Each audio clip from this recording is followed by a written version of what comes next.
Temples of Lalibela. Ethiopia's rock church is circa 1187.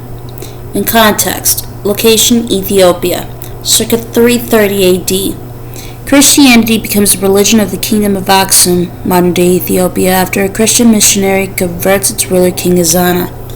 8th century, Muslim Arabs gain control of the Red Sea trading routes, and Aksumite power begins to decline.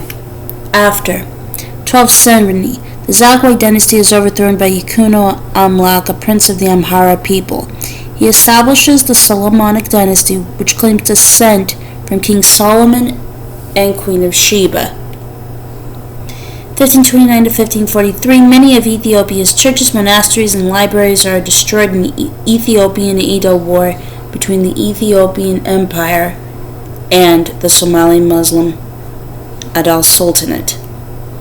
The town of Lalibela in the northern highlands of Ethiopia has some of the world's most remarkable churches. While high-vaulted churches in medieval Europe rose to the sky, Lalibela's monolithic churches were gouged deep into the earth.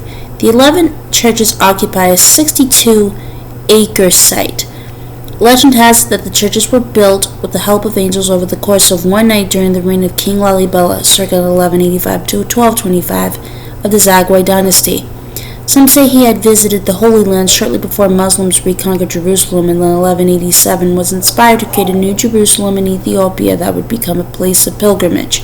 The Holy Land is remembered in the names of some of the churches, including Beate Golgotha Mikhael, Church of Golgotha and St. Michael, and Beate Lehem, Church of Bethlehem, and in natural features such as the Jordana River, which runs through the area.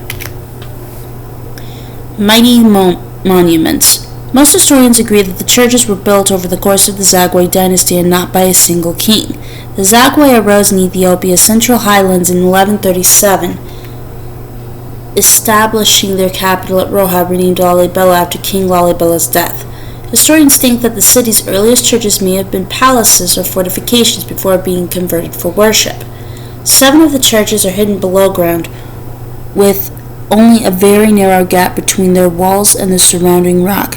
The other 4, including Beate Medani Alem, Church of the Redeemer, the largest at 38 feet tall and 110.5 feet long, and Beate Gorgas, Church of St. George, give the illusion of being freestanding, connected only by their bases to the earth. In reality, each of these churches was carved out of one piece of rock monolith with its roof at ground level.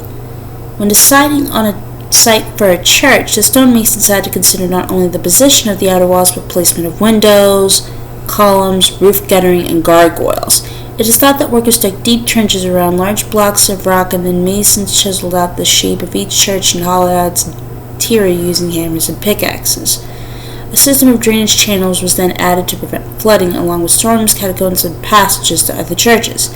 Many of the doors and windows of the churches display Aksumite forms and ornamentation. Beate Medani Alem, for example, or Church of the Redeemer, for example, is surrounded by a colonnade of scripted columns, a style known as steel form and used in Aksum. It was carved out of the mountain. Its pillars were likewise cut from the mountain. Sina Maldin, 16th century Arab writer. Place of pilgrimage. Lalibela remains an important pilgrimage site for the Ethiopian Orthodox Church and is home to a large community of Ethiopian Orthodox priests and nuns. Since being added to UNESCO's World Heritage List in 1978 and the introduction of better transportation to the site, the churches have also become a huge attraction for international tourists, making their conservation a high priority. Cave churches. In addition to its rock churches, Ethiopia has hundreds of churches built into caves. Some archaeologists estimate that Ethiopia could have as many as 3,000 rock-hewn and cave churches sculpted between the 6th and 16th centuries.